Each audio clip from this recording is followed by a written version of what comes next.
बिस्मिल्लाहिर्रहमानिर्रहीम। अस्सलाम वालेकुम। मैं हूं फ़हीम अख्तर, एक नए व्लॉग के साथ हाज़िर खिदमत हूं। नाज़रीन, जिस बात का अंदेशा और ख़तरा था वही अब सामने आना शुरू हो चुका है। फार्म 47 के ऊपर मुस्लिम लीग नून और पीपल्स पार्टी के कुछ लोगों को जितवा तो दिया गया, लेकिन अब वो ऐवान से मुसलसल बाहर हैं। वो ऐवान से अब मुसलसल गैर हाजिर हैं। आज चौथा दिन था कौमी असम्बली के पहले सेशन का, और चौथे दिन ही पीपल्स पार्टी और मुस्लिम लीग नून के अराकीन जो हैं और उनकी लीडरशिप जो है, बिलावल भुट्टो ज़रदारी के अलावा बाकी जो तमाम तर लीडरशिप है हुकूमत की, वो आज ऐवान से मुकम्मल तौर पर गैर हाजिर रही। और तहरीक इंसाफ के जो अराकीन हैं वो बड़ी तादाद के अंदर ना सिर्फ असम्बली के अंदर मौजूद रहे, बल्कि उन्होंने सख्त तकारीर करके माहौल को गरमाए रखा और अपना जो मौक़िफ़ है वो पेश करते रहे। तहरीक इंसाफ के अराकीन के सामने पीपल्स पार्टी और मुस्लिम लीग नून के अराकीन जो हैं वो भीगी बिल्ली बने हुए नज़र आए, और असम्बली का जो इजलास है वो अब जुमा तक मुलतवी कर दिया गया है। और आज के इस इजलास के अंदर भी वही हरकतें दोबारा दोहराई गई कि सरकारी मीडिया ने जो अपोजिशन की तकारीर हैं उनको नशर ना किया, रोके रखा। कहीं कहीं से ये मामला आते रहे और सोशल मीडिया और मीडिया के ऊपर जो तनकीद का सिलसिला है वो जारी रहा। मुस्लिम लीग नून और पाकिस्तान पीपल्स पार्टी की जो लीडरशिप है वो मुसलसल ऐवान से क्यों गैर हाजिर है, और क्या वजूहात हैं जिसकी वजह से वो मुकाबला नहीं कर पा रहे। 8 फरवरी 2024 को पाकिस्तान के 12वें आम इंतखाबात तो हुए, लेकिन ये इंतखाबात पाकिस्तान की सियासी तारीख के इंतहाई मुतनाज़ा तरीन इंतखाबात के अंदर इनको शुमार किया जाता है। और ये बात गलत भी नहीं है, क्योंकि जिस तरीके से फार्म 45 लेकर उम्मीदवार जो हैं वो घूम रहे हैं, और अभी तक election commission of Pakistan form 45 अपनी वेबसाइट के ऊपर अपलोड नहीं कर सका, और इंतखाबात को लगभग तीसरा हफ्ता जो है वो मुकम्मल होने वाला है, चौथा हफ्ता आने वाला है, महीना हो जाएगा, लेकिन इलेक्शन कमीशन ऑफ पाकिस्तान जो है वो अभी तक फार्म 45 वेबसाइट के ऊपर नहीं जारी कर सका, और ना ही उनका कोई ऐसा कि इम्कान नज़र आ रहा है।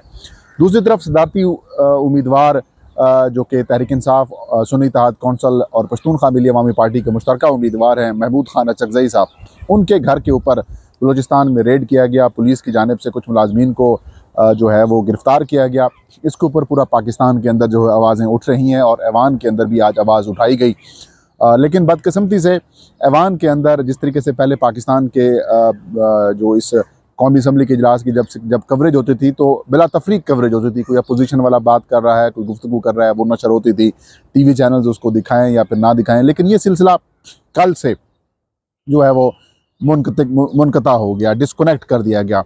मैंने परसों रात एक व्लॉग किया था जिसके अंदर मैंने ये बात की थी कि स्पीकर कौमी असम्बली सरदार अयाज सादिक जो कि 9 मुंतखब हुए हैं, उन्होंने जो पहले दिन ही इजलास किया था वो ये इजलास किया था कि महमूद खान अचकज़ई और आमिर डोगर वगैरह की जो तकारीर हैं वो टीवी चैनल्स के ऊपर कैसे नशर हो गई हैं। उन्होंने अपनी मीडिया टीम की काफ़ी ज़्यादा खिंचाई भी की। बाद में PTV पार्लियामेंट वगैरह या फिर PTV न्यूज़ को कवर करने वाले या फिर जो बाकी लोग जो PTV न्यूज़ को दिखाने वाले लोग हैं उनके ऊपर उनको प्रेशराइज़ भी किया गया, और उनको कहा गया कि आप बड़े इमरानडू बने हुए हैं। मतलब ये गाली है जो तहरीक इंसाफ की हमायत जो हामी लोग हैं उनको दी जाती है कि यहाँ पर कौन इमरानडू बैठा हुआ है जो कि सारी तकरीरें दिखा रहा है। ज़ाहिर है महमूद खान अचकज़ई साहब ने इमरान खान के हक़ में बात की थी, PTI के फेवर में बात की थी, और ये कहा था कि अरबों रुपए लेकर जो है वो नताइज तब्दील किए गए हैं, और वो लोग जिन्होंने पैसे लिए हैं उन्होंने ये बातें की थी। ये चीज़ें कैसे बर्दाश्त हो सकती थी?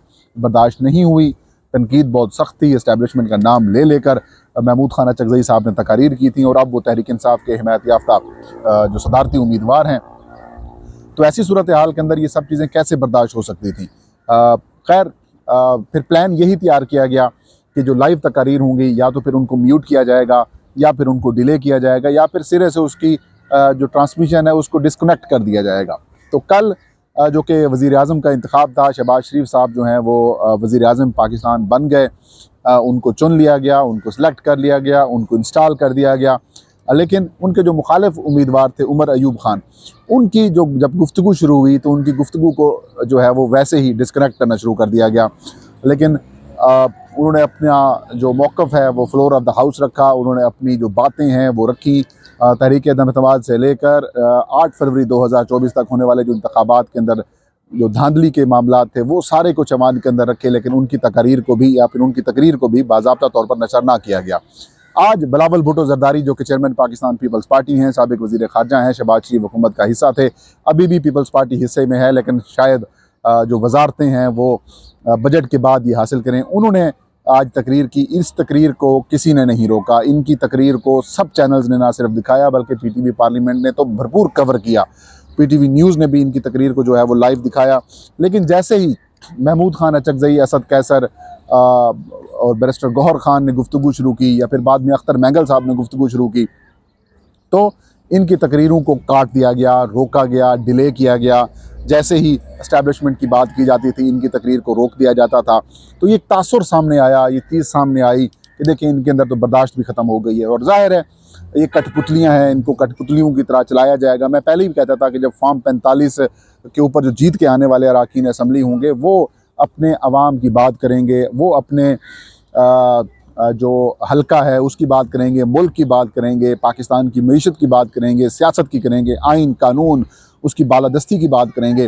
लेकिन जो लोग फॉर्म 47 के ऊपर जितवाए गए हैं, या फिर जिनको फ़ोन करके कहा गया कि आप जो हैं वो हम आपको MNA बनवा रहे हैं या फिर बना रहे हैं, तो उनके लिए जो है वो खोल कर बात करना मुश्किल होगा। मैं यहाँ पर सलाम पेश करता हूँ निसार चीमा साहब का, डॉक्टर निसार चीमा, कि जिन्होंने हार गए, उन्होंने अपने मुखालिफ जो उम्मीदवार थे उनको फ़ोन करके मुबारकबाद दी। उनको फिर कॉल आई और ये कहा कि हम आपको जितवा देते हैं। उन्होंने कहा नहीं, मुझे अवाम ने मुस्तरद कर दिया है, तो फिर मैं कैसे उनकी नुमाइंदगी कर सकूँगा, और फिर मेरा ज़मीर ही मुझे नहीं बात मानता कि तस्लीम करता कि मैं जीत गया हूँ। मैं जब हार गया हूँ तो मैं ये सीट नहीं ले सकता।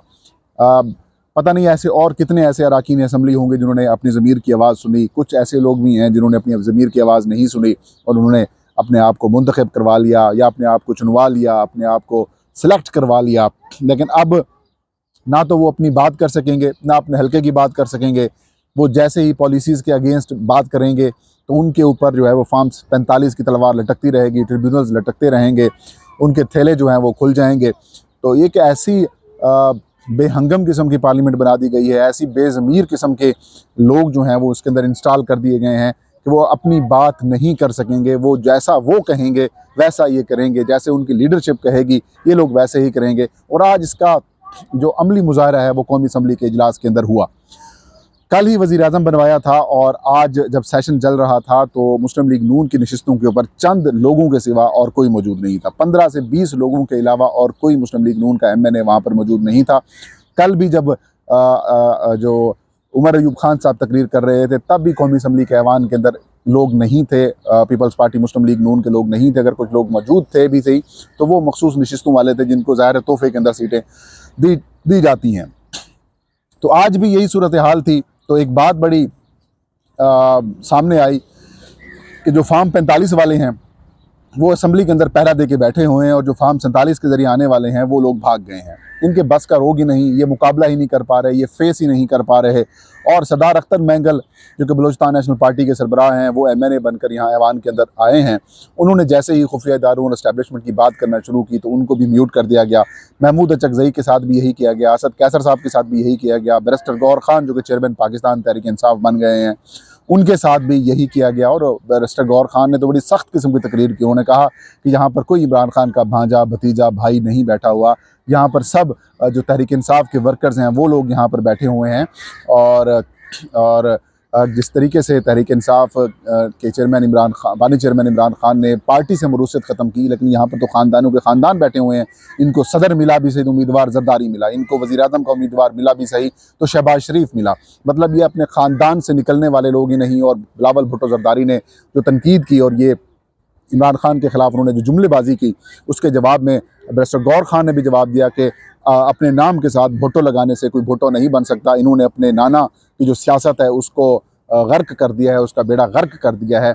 और अब ये लोग कह रहे हैं कि हम जमहूरियत का मैं दर्स देंगे। किस मुंह से आप जमहूरियत का दर्स देते हैं? आप लोगों के पास तो अपना मैंडेट ही नहीं है, आप जाली मैंडेट के साथ यहाँ ऐवान के अंदर मौजूद हैं। तो एक सख्त किस्म की जो अपोजिशन है नाज़रीन, वो इस वक्त इस हुकूमत को फेस करना पड़ रही है। और जैसे जो राजा परवेज़ अशरफ हैं, साबिक़ वज़ीर आज़म, साबिक़ स्पीकर हैं, ये भी बड़ी मुश्किल से जीते हैं। मेरी इतलात के मुताबिक ये 4000 से 5000 वोटों से हारे हुए हैं राजा परवेज़ अशरफ गोजर खान से, लेकिन इनको भी मैनेज करके जितवा दिया गया। अब वो कह रहे हैं कि अगर सिलसिला यही चलता रहा तो फिर ये कंपनी चलती हुई दिखाई नहीं दे रही, ये फिर कंपनी नहीं चलेगी। तो नाज़रीन बिल्कुल ऐसा ही है, ये कंपनी ना तो चलने वाली है या इनसे नहीं चला जा रहा। लेकिन जिस अंदाज़ में तहरीक इंसाफ और सुन्नी इत्तेहाद कौंसिल के मुश्तरका प्लेटफॉर्म से अरकान जो मौजूद हैं कौमी असम्बली के अंदर, वो इस कंपनी को नहीं चलने दे रहे, वो इस हुकूमत को भी नहीं चलने दे रहे, इस असम्बली, इस ऐवान की कार्रवाई भी नहीं होने दे रहे। और वो एक ही बात कर रहे हैं कि भाई मैंडेट आपका नहीं है, मैंडेट हमारा है। और दूसरी जानिब इलेक्शन कमीशन ऑफ पाकिस्तान की मुसलसल रवायती बेइज्जती जारी है। 5 से 6 दिन हो चुके हैं मखसूस नशिस्तों के मामले के ऊपर उन्होंने फ़ैसला रिज़र्व किया हुआ है और अभी तक वो फ़ैसला नहीं आ सका। लगता है सदारती इंतखाबात का इंतज़ार किया जा रहा है कि कहीं ऐसा ना हो कि आसिफ अली ज़रदारी साहब की गेम जो है वो बिगड़ ना जाए। पहले शहबाज शरीफ साहब के लिए सहूलतकारी की गई, अब अब आसिफ अली ज़रदारी के लिए भी इलेक्शन कमीशन ऑफ पाकिस्तान जो है उसको सहूलतकारी कर रहा है। लेकिन ये बड़े बुरे तरीके से एक्सपोज हुए हैं। ये अवाम की अदालत में तो मुसलसल हार ही चुके हैं। इंटरनेशनली, नेशनली, सब जगह के ऊपर इनके ऊपर थू-थू हो रही है। लेकिन ये ऐसे डीठ हैं इनको एहसास ही नहीं है। ये था आज का व्लॉग। मुझे इजाज़त दीजिए। अल्लाह हम सबका हामी नासिर।